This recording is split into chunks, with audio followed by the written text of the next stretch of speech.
Bonjour, soyez les bienvenus pour l'histoire d'un des plus gros tubes du groupe Depeche Mode, Personal Jesus. De manière générale, le 7e album enregistré en studio de Depeche Mode était plus réduit que le précédent, Music for the Masses. Mais le morceau par lequel débute Violator est l'un des meilleurs hymnes de Depeche Mode, donc Personal Jesus. Les paroles de Martin Gore, pour lesquelles il s'était inspiré du livre de Priscilla Presley, Elvis and Me, ont été prises au pied de la lettre et qualifiées de blasphématoires par certains.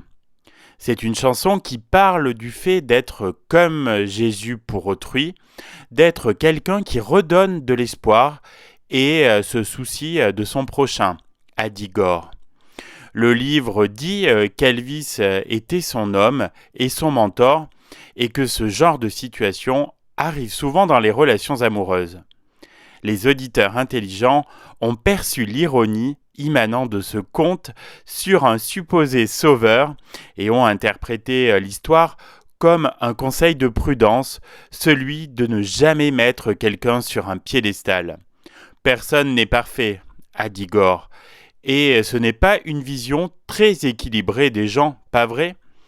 La chanson a une portée messianique grâce à sa musique créée par le producteur Flood et le joueur de synthétiseur Alan Wilder, mariant du synth-pop et du rock, passant bien à la radio.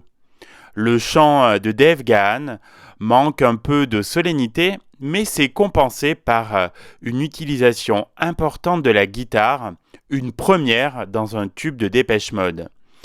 Il voulait s'aventurer sur un nouveau territoire, a confirmé Flood. La chanson Personal Jesus n'était pas encore sortie quand Depeche Mode a commencé à être reconnue dans le monde entier.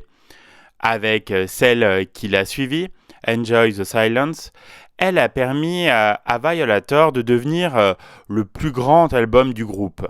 Marilyn Manson et Johnny Cash l'ont reprise et des décennies plus tard, des fans continuent de vénérer leur Personal Jesus.